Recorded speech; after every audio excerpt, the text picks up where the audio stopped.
we are super excited to share with you a new gluten-free pasta.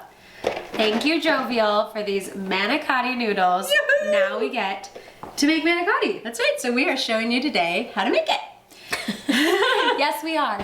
Showing you how to make manicotti. It's awesome. Yeah. So we're gonna do a filling that's all vegetarian. It's made with ricotta cheese. It's made with yummy mushrooms and spinach. And so what we have right now that we've already cooked is we cooked down some mushrooms and garlic, little pinch of salt. Oh, and those are our noodles are ready. So for the noodles, you want to make sure to follow the instructions on the package, which is just 4 minutes. So in boiling water, put the noodles in, and as you can see, what Pegs is doing is going to be pulling them out of the water. And she's using this like cage. If you don't have that, you can use a slotted spoon, will work. It's just you might have to use 2 of them to pull them out. And you want to be really careful too, you guys. Not to break them. Right. Yes. So that's the whole point here. And Pegs has it in this like contraption dish, but she's gonna go rinse them. And we always rinse our pasta because there's a starch that you can kind of get on the outside. It makes it kind of gummy. So by just rinsing it underwater, you get rid of it and it's nice and smooth and super perfect. All right. Yes. So our manicotti noodles, and you can see they don't grow too much, but No, it's good. It just is like makes it a little bit easier. Okay, so back to the filling. And it's still the 4 minutes. You want them to be firm, so they're still al dente because they're going to be really getting cooked in the oven. For the filling, we add really finely diced shiitake mushrooms. You can use whatever kind of mushrooms that you want. And what we did is we sauteed it with some freshly minced garlic and a pinch of Celtic sea salt. And some olive oil. Right, and you want to keep some of your olive oil in the pan because next in our pan. Yes, we're going to use the same pan because we like minimal messes in this kitchen. Well, and you want the flavor from the mushrooms and the garlic in there, all right? Totally. That's why we're still using it. So on a low heat, we're just going to add all this. This was like, you know, one of those medium-sized boxes. Or if you go to the farmer's market, you get a bag of spinach. And all we're doing is just wilting it. Because if you cook it too long, then that's when all the juices of the spinach come out, and we're trying to minimize how much juice that we have from the spinach. Okay? And then what we're gonna do once it's done is we'll take all the liquid out, and then we're gonna just chop it up. Spinach looks perfect. Nice and wilted. And look, no liquid in the pan, that is. I was gonna say, when you pour it out, this is why we put it into a strainer, because this is where we're gonna squeeze all that excess liquid out. We went 0 liquid. I mean, if you have a little bit, because it's going in the ricotta, so. Yeah, and the thing is with the spinach, it's like, it has water content, it's a leafy green, so you're gonna get some liquid no matter what. Yep. Look, just a little liquid. All right, so now, Meg, you want to take that knife, and then we're gonna just Rough chop this. rough chop that. Nice. And dice it, because this is going in the stuffing, and we don't want lots No, of... no, no, not yet. You got to do it this way. That's okay. Oh, you did it that way? How did I miss that? Yeah, really. All of it. You really want to mince everything, the mushrooms and Get the my hands in spinach. there and No, no, no, no, no. Okay, so can I put it in here now? Because we're gonna pipe it into the noodle, so it And has like to be I was really- saying, you don't want really long strings of spinach coming out as you're cutting up your manicotti noodle. No. So this now we have the spinach. We're gonna add the Mushrooms and garlic mixture. minced garlic and mushrooms. Cooked down. And then we have a container. It's about 15 ounces. Of ricotta cheese. Not quite 2 cups. I'm gonna put that in there. So if you're vegan or vegetarian, there's a Kite Hill. There's a vegetarian version that uses almond milk, which is awesome. So we got you all covered. And we'll have that linked in the recipe. You can add pesto, or you could just add parsley. Yes. You can add fresh basil. Whatever you have, make it easy. So This it's is like about, a nice flavoring. yeah, it's about 3 tablespoons equals 1/4 of a cup. So 1/4 of a cup.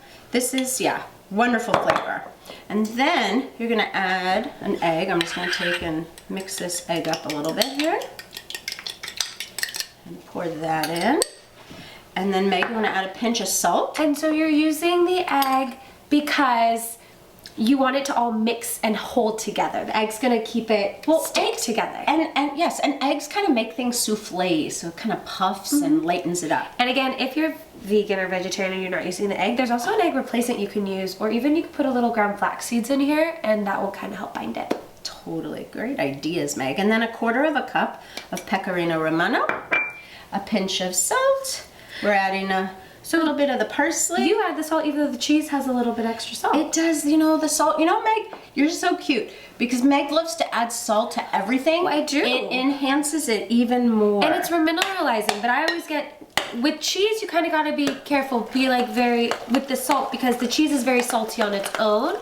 But Peg says do it, so we're doing it. And then this smells so delicious.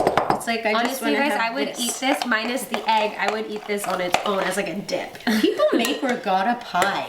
Now I get it. Add another egg or two. You want to put like a crust and just bake it in? I know. But we're adding this My to mouth our is noodles. actually watering. Okay, so let's bring over all the other things. So we have. So we have it was an 8x8. 8x8 pan. This is like enough for 2 to 3 people. Maybe 4, but I think once you get started on it. So now, those are hefty portions, Peg. now what we're gonna do is we're gonna take and just put, here Meg, I'm gonna let you, just enough to cover on the pan. You're gonna take your marinara, your favorite marinara sauce. We have a wonderful homemade one that you can find on our website.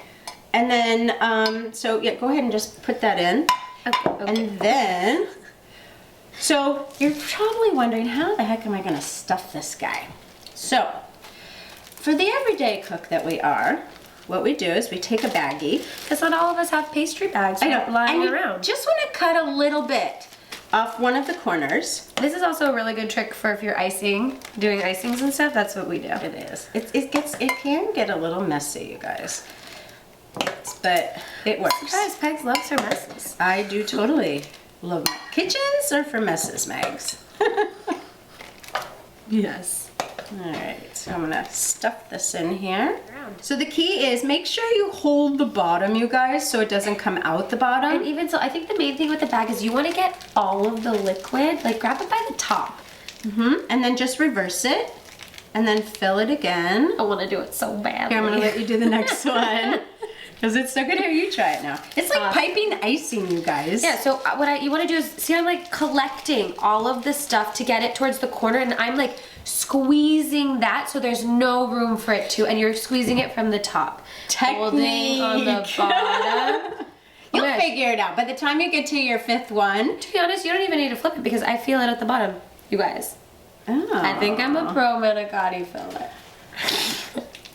Look at this. Beautiful. That is so awesome. And so what I'm feeling is it on the bottom, so you don't even have to flip it. Yeah, and you don't want to, again, we want to reiterate, you don't want to fill them too much, otherwise they'll split. Yeah.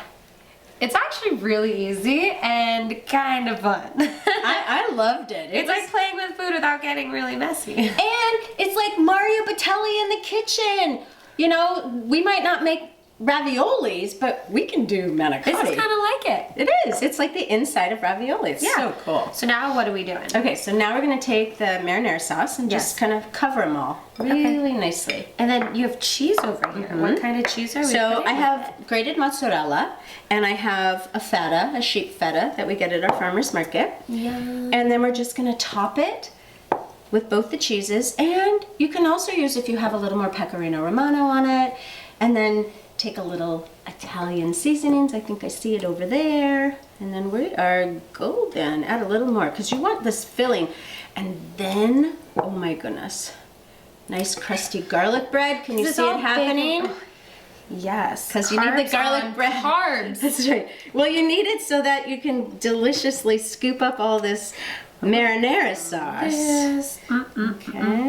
And I know Megan was sharing with you, if you need a vegan version, there's so many wonderful mozzarella cheeses out there, you guys. Yeah, and if you're doing that, you don't need the feta, because there's really not there. I haven't seen a vegan version of a feta or dairy free, but you could even use a little extra of the ricotta, or just do all of the mozzarella on top. Last little step. I'm going to take our Italian seasonings and just sprinkle a little on.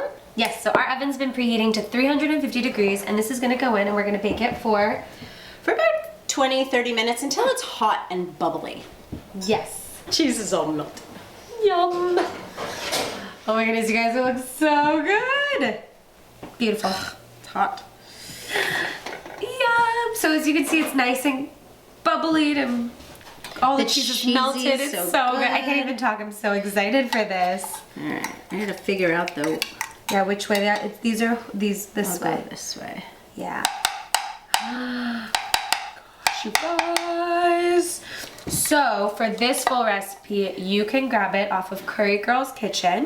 Whoa, you want to take it? And Oh my goodness. And you can follow us on Facebook and Instagram. Pinterest, Twitter, all of these wonderful sites where we're posting other fun recipes that you guys like. This is what we always make for during the holidays. We love doing Italian on Christmas or anything like that, but for special occasions, this is such a great lasagna alternative. That's right. So typically like Christmas Day, we try and make it really easy and we go through this whole, everybody brings a different lasagna. Well, this year we're bringing The Manicotti. Manicotti because it's different and oh my god. Whoa. Cheesy deliciousness. So good. So we want to wish you all a very happy holiday with all your celebrations with your family. Yes. And we're just sending you love from Curry Girl's Kitchen to your kitchen. And if you don't subscribe to Curry Girl's Kitchen, subscribe so you can find more fun recipe videos like this every Wednesday.